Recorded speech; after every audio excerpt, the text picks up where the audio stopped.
salaamaaleykum chers internautes tey seen conseil santé mi ngi leen indil position latérale de sécurité. Donc la position latérale de sécurité dafa am solo ci nit koo xam ni soit dafa daanu wala dafa évanouir wala dafa am syncope ou quelque chose comme ça ñu xam ni rek mooy si nit ki nga xam ni dafay noyyi parce que ku noyyiwul comme li ñu leen waxoon keroog conscientul noyyiwul moom arrêt cardiaque la. Il faut faire donc un massage cardiaque, la réanimation cardio-respiratoire. Mais là, la personne est en train de respirer. Donc il faut le mettre en position latérale de sécurité pour éviter que les sécrétions ou bien les vomis ou quelque chose comme ça di passer au niveau des voies respiratoires.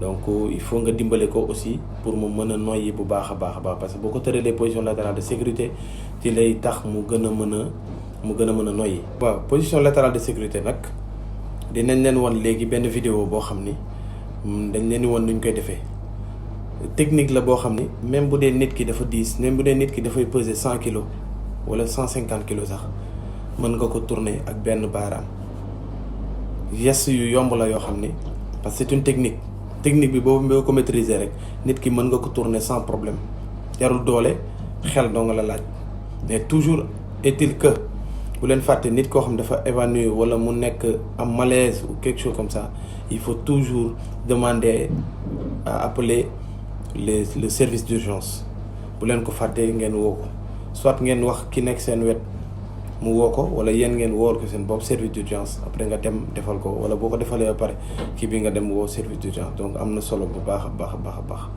Ces petits gestes là peuvent sauver des vies buñ ko xeeb. ñu xam ni ñëpp war nañ ko mën du agent de santé rek wala koo xam ni dafa nekk ci paj rek moo ko war a xam déedéet ñëpp dañ ko war a mën ngir mën a dimbale ay nit. Donc ñu bàyyi ci xel bu baax a baax toujours est-il que bu leen fàtte ni tamit service d'urgence bi moom à chaque fois da nga ko war a woo wala nga wax ki nekk ci sa wet pour mu woo service d'urgence bi. Il faut toujours rassurer la personne, la victime. bu leen ko fàtte ngeen bàyyi ci xel bu baax a baax. Merci beaucoup, je vous remercie. bu leen fàtte aimer page bi bu leen fàtte aussi ngeen abonné si Nema conseil santé ñu leen di mën a indil donc ay conseils si wàllum wér-gu-yaram. Je vous remercie. Votre santé, notre priorité. On lui prend la main, on va lui poser une question simple, un ordre simple. Monsieur, si vous m'entendez, serrez-moi la main, ouvrez les yeux. S'il ne répond pas, il est inconscient. S'il est inconscient, à ce moment-là, il va falloir libérer les voies aériennes. Tout d'abord, on va dégrafer la ceinture et le premier bouton du pantalon pour faciliter la respiration. Éventuellement, s'il y a une cravate ou un col, on va défaire également ce col. Ensuite, on va basculer prudemment la tête en arrière. Pour ce faire, on met une main sur le front, une main sous le menton. On bascule prudemment la tête en arrière. On va vérifier qu'il n'y a rien dans la bouche. On va apprécier la respiration en se penchant pour voir l'abdomen se lever et s'abaisser. Percevoir le souffle sur sa joue, écouter les bruits du souffle pendant qu'il respire. Ça sur 10 secondes.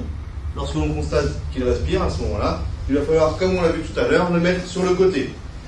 Pour ça, je vais mettre son bras à 90 degrés, l'avant-bras à 90 degrés par rapport au bras. Ensuite, je vais rapprocher les jambes. Je vais saisir sa main et la mettre paume contre paume avec ma main pour la mener contre sa joue et son oreille.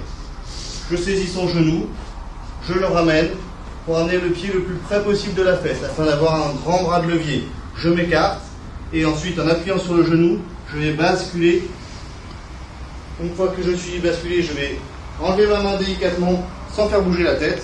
Je vais venir caler sa jambe à 90 degrés pour qu'il soit stable.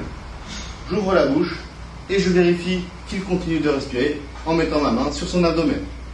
Voilà, vous avez réussi à mettre une victime en PS.